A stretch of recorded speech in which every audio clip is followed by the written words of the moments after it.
What use is it to read Plutarch's Lives, or to listen to someone retell the stories of Plutarch's biographies? As I say again and again on this podcast, we are using Plutarch as our framework. I take a biography, update it here and there, explain obscure details, give context, occasionally correct, put a little music in, but I try to stay true to the spirit of Plutarch. And my goal is that listening to these biographies will be similar to the experience of sitting down to read Plutarch's Lives.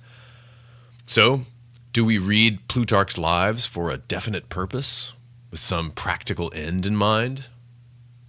Well, I want to share a couple of little anecdotes on this from a very famous admirer of Plutarch's Lives today, Harry Truman, the 33rd President of the United States, from 1945 to 1953.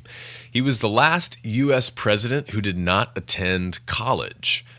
He was a voracious reader, though, all his life, and he was truly a self-educated man in the best sense. Most of what he read was history, though he was also a big fan of poetry. And Truman was often recommending books to young protégés.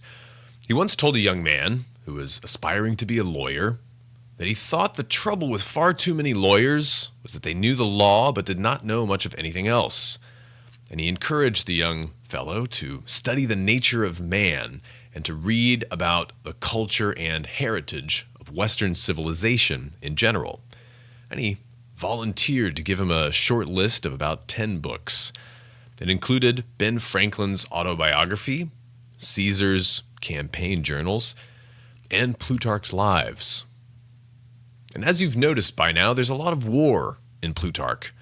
Among other lessons that he found in there, as he told the young man, Truman felt you had to understand war to understand mankind.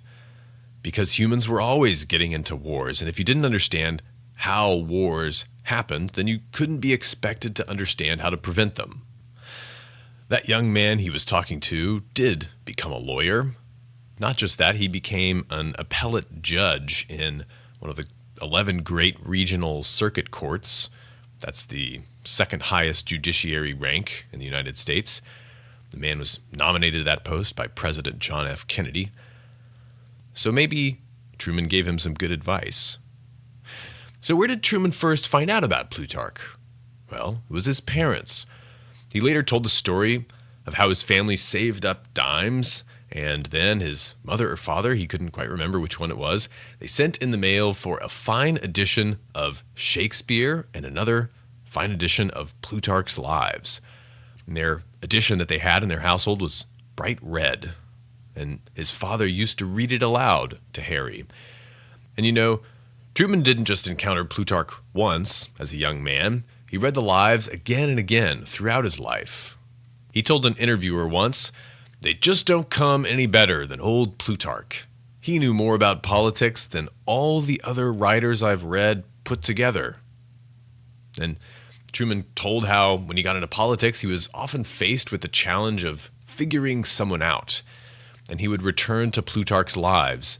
And he said 9 times out of 10, he'd be able to find a parallel in there. And he gave an example. Quote, "In 1940, when I was running for re-election to the Senate, there was this big apple grower named Stark trying to beat me. I'd started him out in politics. But in 1940, he was about to lick me, and I couldn't figure it out.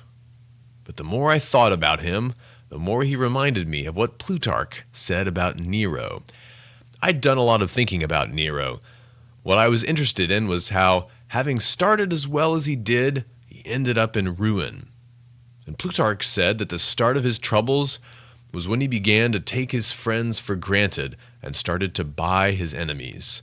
And I noticed some of those same traits in old Stark. That's how I decided I could lick him. And I did, of course. Nobody thought I could, but I did." End quote. So in other words, Truman used Plutarch as a sort of library of human character. It's not just the good men and the heroes that we're interested in, it's the villains too. It's the cautionary tales.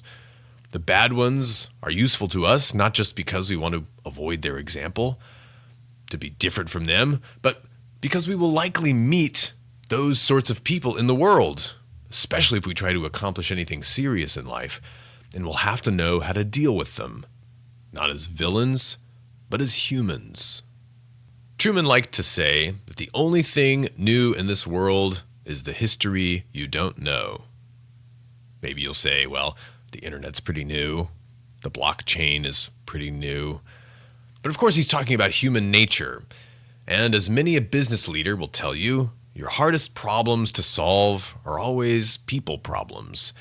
And building your data set through biography and history is a time-tested way for leaders to get better at dealing with people. And Truman reflected, quote, "I'll always be grateful to my father for introducing me to Plutarch.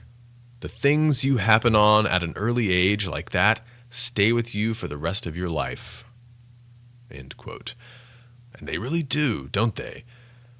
Not everyone has parents like Harry Truman.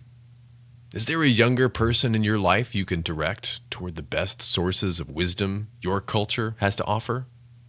Think about it. Some of you have written to tell me that you listen to The Cost of Glory with your kids. I'm grateful for your trust. Well, stay strong, stay ancient.